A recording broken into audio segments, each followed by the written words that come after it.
Welcome back, everybody. Today we're going deep on deep work. Deep Work by Cal Newport. Yeah. You know that book that basically makes the case for why focusing is good? I guess in our modern age of distractions, it's a bit of a modern classic at this point. Yeah, I feel like it's more relevant now than ever. absolutely. Just because, like, So much vying for our attention. there's just so much stuff. Yeah. What's fascinating about this one to me is it goes beyond just, like, surface level, here's how to be productive. Right. It's funny you should say surface level, because I Yeah. think that's really what he's arguing against, is that it's Yeah. not Yeah. enough to have these shallow Right. kind of like Life hacks. productivity hacks. He's going deeper. He's saying deep work. Right. This ability to really focus on cognitively demanding tasks is becoming increasingly valuable in our economy. Okay. Almost like a superpower. A superpower. Yeah. So you're saying it's not just good, it's like Yeah. essential. Essential. He talks about this idea of like a great restructuring that's happening in the economy and a shift, Okay. and it's driven by technology. Okay. You know, and economists have kind of identified like 3 groups that are going to have a serious advantage, and deep work is crucial for all of them. Okay. Lay those groups on me. Who are these Yeah. special people? Well, the first group is people that can work well with intelligent machines. Okay. So, you know, we're talking about data scientists, AI specialists, Right. the people who aren't just Like using technology. passive users Yeah. of technology, but can harness its power. I feel like more and more jobs are like that now. Exactly. You can't just be like, okay, I can use Microsoft Word. I'm good. Right. Exactly. It's like, no, you got to understand how these things work Yeah. No, it's only going to... at a deeper level. It is more pronounced. And then the second group is what he calls the superstars. Okay.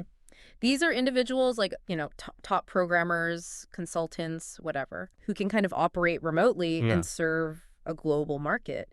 So technology has kind of broken down these geographical barriers. So now the very best, let's say, coder in the world can rise to the top regardless of Compete on a global stage. station. But I bet the competition is intense. Oh, absolutely. It's a double-edged sword. Right. And then finally, perhaps not surprisingly, is those with access to capital. Okay. So venture capitalists, Investors. people who can Fund the next big thing. fund the next big thing, Yeah. they're positioned to benefit tremendously from. Yeah, you can see how that would play into like the tech revolution. Totally. But I'm still not sure how deep work ties into all 3 of these. Oh, that's where it gets really interesting. Okay. He argues that to excel in any of these areas, you absolutely need deep work. Okay. So to master those complex technologies, to become a superstar in your field, to make those big strategic decisions So you even know where to invest? about where to invest, Wow. you need that ability to really focus and think deeply. 'Cause it's not about getting more done. It's about doing like, Yes. more valuable work. Valuable work. Okay. Yeah. Exactly. And to really illustrate that point, he uses some pretty compelling examples in the book. Okay. I'm all ears. What kind of examples are we talking about? Well, he talks about, for instance, Carl Jung, Oh, yeah. famous psychologist. Yeah. When Jung wanted to develop his groundbreaking theories, he didn't just stay in his regular office. Right. He recognized that He was like, I need to get out of here. deep thinking requires separating yourself from the everyday noise, Right. both literally and figuratively. Yeah. So he built himself a secluded tower Wow. in the woods, specifically to get away from distraction. That's dedication. That's Yeah. building a whole tower. I get that he needed to focus, Yeah. but was being in nature like that a part of it? Well, I don't know if it was about being in nature per se, but it was about the deliberate act of separating Right, yeah. himself from the distractions of daily life. Yeah. By physically removing himself, he created the space where he could immerse himself Right. in his work Yeah. and let his mind wander and make these groundbreaking connections. So it's like a physical and mental space. Totally. Another example he talks about is Bill Gates, Oh, okay. who famously took these think weeks where he would isolate himself, read, and really think deeply about the future of Microsoft. Right. It was during one of these think weeks that he wrote his famous memo about the coming internet tidal wave, Oh, wow. which totally changed He called that early on, huh? their trajectory. It's amazing that he was able to see that. What do you think allowed him to have that kind of foresight? You know, I think a big part of it was his commitment to deep work. Okay. Those think weeks, they allowed him to step back from the day-to-day demands of running Microsoft and really immerse himself in thinking about the bigger picture. Right. He had that mental space to process the information, connect the dots. Yeah. It's like if you don't have that space, you can't even begin to think about it. Totally. Yeah. And then another kind of interesting one, Neil Stephenson, Oh, okay. who's the author. Yeah. He wrote Snow Crash, which, Yeah, Snow Crash was amazing. shaped our understanding of the internet age. He's kind of a Right. cyberpunk guy. Right. What's interesting is he's almost impossible to reach electronically. Really? He prioritizes long, uninterrupted chunks of time for writing. Wow. That's almost ironic, isn't it? He even wrote this whole essay about why he avoids social media. That's amazing. Like, the guy who's writing about this hyper-connected Yeah. world is like, no, I need to disconnect. You need to unplug to plug in. Yeah. What's his reasoning there? Well, he argues that for him, deep work is essential for creativity. Okay. He needs those long stretches of uninterrupted time to get into that flow state where he can dive deep into his writing Yeah. and explore complex ideas. So it's not just about productivity, it's about Yeah, creativity as well. absolutely. It makes me think about our culture's obsession with busyness Right. and just being connected all the time. And being connected. Do you think we're working against ourselves? That's precisely the point that Newport makes. Okay. He argues that deep work, despite its immense value, is becoming increasingly rare. Why do you think that is? I think there's a few reasons. One, our culture glorifies busyness. Right. There's this almost subconscious belief that if you're not constantly doing something, It's a badge of honor to be like, you're not being productive. oh, I'm so busy. Yeah, exactly. I'm so busy. Like, it means you're important. Exactly. Yeah. Which kind of ties into another problem, the metric black hole. Okay, I've never heard of that. What's a metric black hole? It's the difficulty in measuring the negative impact of distraction. Okay. So it's hard to quantify exactly how much productivity is lost Oh, yeah. by constantly checking email or social media. Right. Because you can feel it. You can feel it. But, like, how do you measure that? Yeah. It's hard to measure. Right. And because it's hard to measure, these unproductive behaviors thrive. So it's like, it's silently It's a silent thief. happening. Yes. Yeah. Stealing our attention. Stealing our attention, our productivity. And then there's also, just work culture itself discourages it. Okay, yeah. I mean, how so? Open office plans, for example. Oh, yeah. They were supposed to encourage collaboration, but It's just a sea of distractions. they often just create a constant stream of distractions, Yeah. Yeah. Do you think there's any way to make open offices work, or is it just like a flawed concept? It's a tough one. Yeah. I think they can foster a sense of community and spontaneous collaboration, Sure. but they can also be incredibly detrimental to deep work. It depends on the setup, the company culture. Yeah. Some companies have found success by incorporating quiet zones or offering people flexibility to work remotely. Okay, so it's really about balance. Yeah, I think so. Yeah. What else? Well, there's this expectation of constant connectivity. Oh, yeah. The inbox never sleeps. That's right. Exactly. You got to respond to everything right away. Right. Yeah. Doesn't matter what you're working on. Yeah, it's like this constant state of reactivity. Exactly. It's the antithesis of deep work. Yeah. And then there's this pressure to maintain a constant social media presence. Oh, You're right. expected to be a thought leader, an influencer. Like, everyone's supposed to be famous now. Right. Yeah. So that means spending huge amounts of time Yeah. on social media, Which may or may not help. whether or not it's Yeah. beneficial. Yeah. It's tough to navigate that. It is.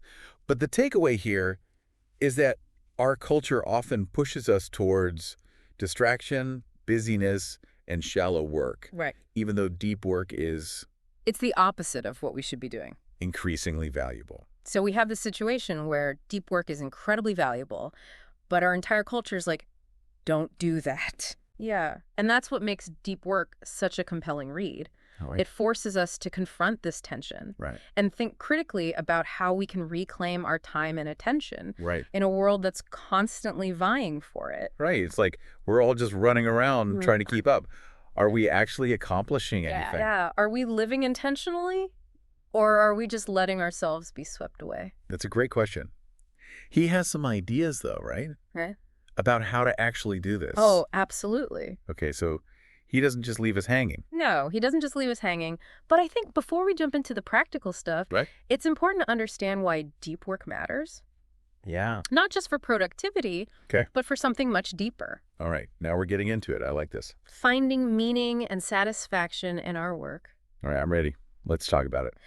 So much of our current work culture is focused on these external metrics. Yeah. Like how many emails you send, how many meetings you attend, how many followers you have. It can feel superficial. Yeah, for sure. But Newport argues that deep work allows us to connect with something more intrinsic, Okay. a sense of craftsmanship and mastery. Craftsmanship, huh? Yeah. I love that word, but it makes me think of like, someone working with their hands, Right. building something, like a woodworker A or weaver or, yeah. yeah. Can we apply that to like knowledge work though?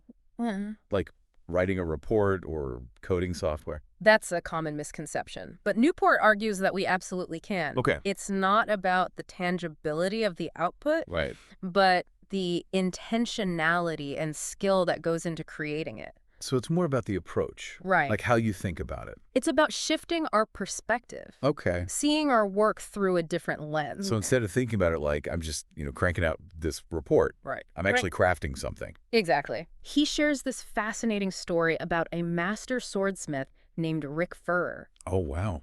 This guy dedicates hours and hours to meticulously crafting these incredible, intricate swords. That sounds intense. Right. He talks about how even a tiny lapse in concentration can ruin hours of work. Oh, man. But he finds deep satisfaction in the process. Oh, He no. says, I don't need a sword, but I have to make them. That's so interesting. So it's like the process itself is Yeah. rewarding. It's the dedication to the craft. Okay. The honing of his skills, Yeah. the satisfaction of creating something with care and precision. Right. And Newport argues that we can find that same sense of meaning in knowledge work, Yeah. even if we're not forging metal. Right. Yeah. So it's about applying that same mindset. Same mindset. Okay.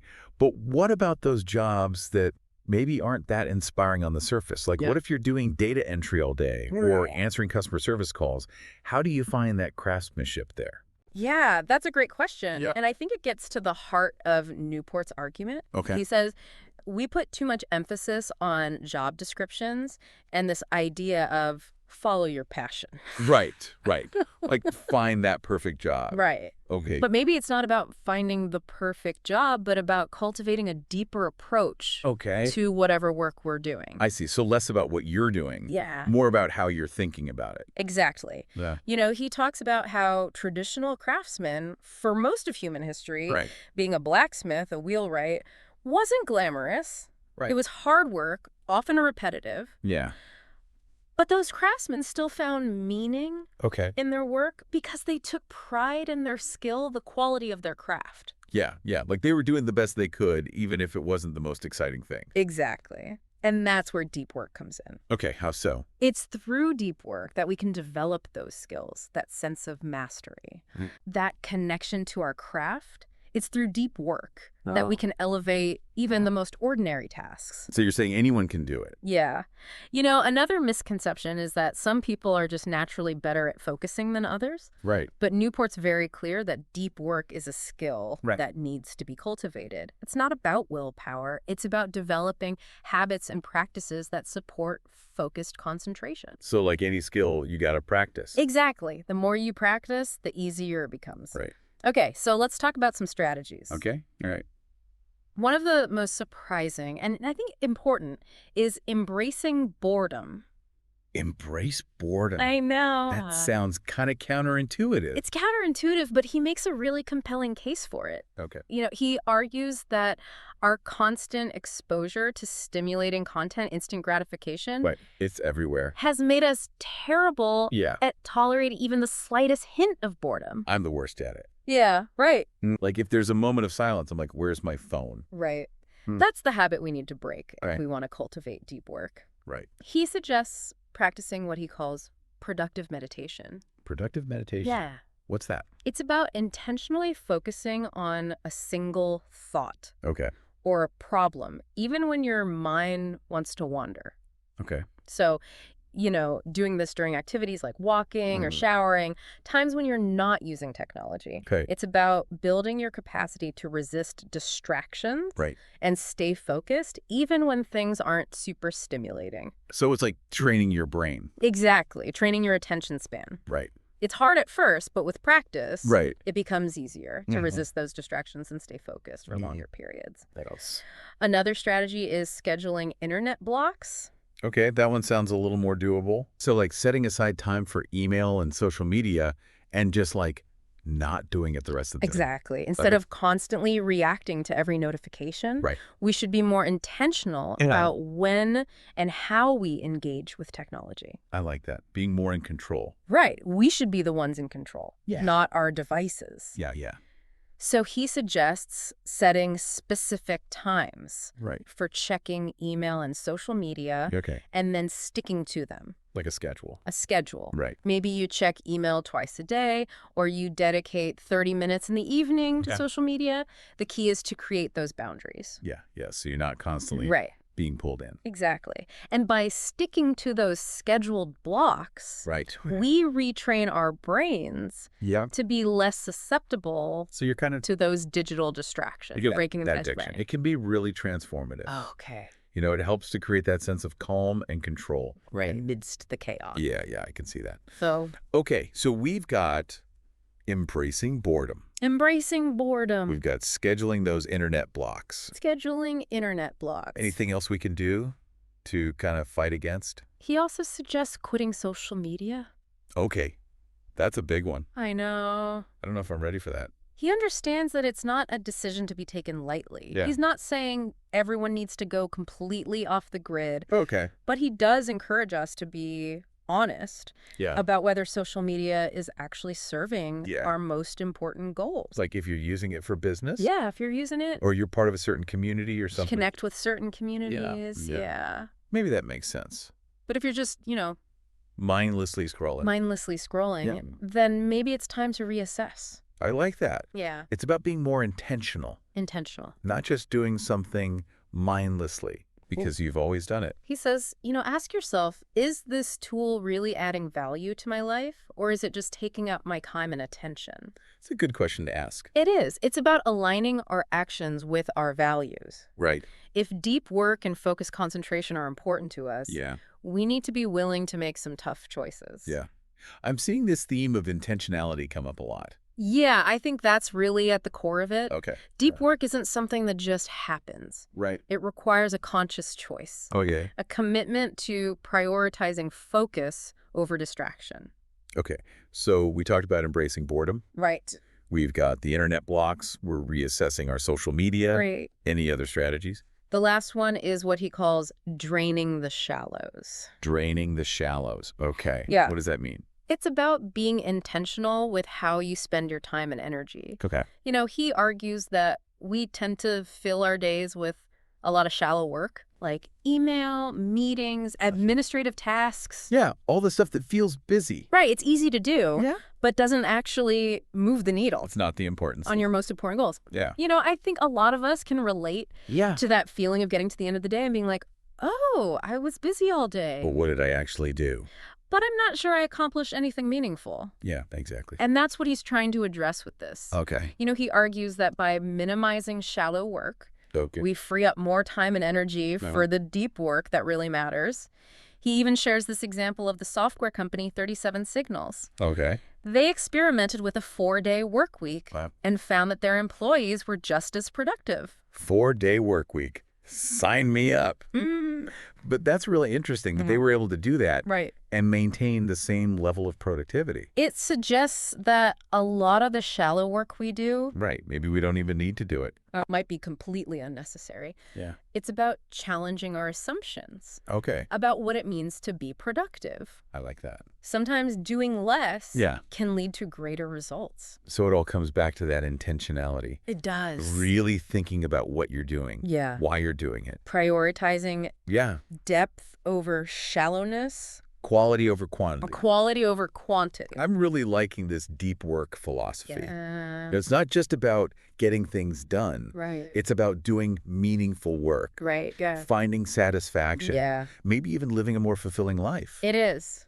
But it seems like everything is kind of set up to push us in the opposite direction. Right. Right. You know? It's like this constant battle. It is. It's the defining challenge Yeah. of the digital age. Right. How do we reclaim our time and attention? Right. When everything's vying for it. He's given us a lot to think about. He has. I'm feeling pretty inspired. Yeah. Like I want to go build my deep work tower. I love that. You don't actually have to build a tower or Yeah. retreat to the wilderness Right. to create that space for deep work. Yeah. It's about making those intentional choices Right. In everyday life. in everyday life. Okay. What's the biggest takeaway for you? I think for me, the biggest takeaway is this emphasis on intentionality. Yeah. It's so easy to get swept up in the busyness of the day, just reacting to emails, notifications, Right. constantly feeling behind. Yeah. But deep work really highlights the importance of making deliberate choices about how we spend our time and energy. It's about being proactive Yes. instead of reactive. It's a shift in mindset. Right. Instead of letting the world dictate how we spend our time, Yeah. we make conscious choices about what we want to focus on. And that's tough to do. It's not easy. Especially when we're surrounded by this culture that's like, go, go, go, be busy all the time. Right. Yeah. But as Newport argues so well, the rewards of embracing deep work, Yeah. they can be extraordinary. Absolutely. So for our listeners out there who are feeling inspired, like maybe they want to try this, Yeah. what's a good first step they could take? Yeah. What's something small they can do to start cultivating this deep work habit? I would say start by identifying your biggest distraction. Okay. What's the one thing that consistently pulls you away from your most important work? Okay. Is it social media? Is it email? Is it the constant urge to check the news? Once you pinpoint that, Right. you can start experimenting with strategies for managing it. Yeah. I love that. Yeah. Start small. Start small. Figure out what that thing is. Figure out what that thing is. And then you can start trying different things. Exactly. You'll be surprised at how much even those little things can help. Yeah, it's about building those mental muscles Yeah. one step at a time. And remember, it's not going to happen overnight. No, it's a journey. It's like anything else. The more you practice, the The better you get at it. yeah, the better you get at it. And even if you don't do everything that Newport says in the book, Right. that core message is so powerful. It is. Intentionally choosing depth over distraction. It can have a profound impact Yeah. on our work And our lives. and our lives. Absolutely. It's about making that conscious choice Right. to prioritize what truly matters, even when we're surrounded by all this noise, Right. Amidst all the distractions. amidst all the distractions. So for everyone listening, Yeah. take a moment to really think about your relationship with distraction and focus. Yeah. Ask yourself, how could committing to deep work transform my work, Yeah. my personal goals, my sense of meaning and purpose? Mm. It's something to think about. It is. It might be just the push you need Yeah. to go build that metaphorical deep work tower. One focused hour at a time. That's a great way to put it. Yeah. Well, that's it for another deep dive. That's it. Hope you enjoyed exploring deep work with us. Absolutely. We'll see you next time for another plunge into the depths of knowledge. See you then.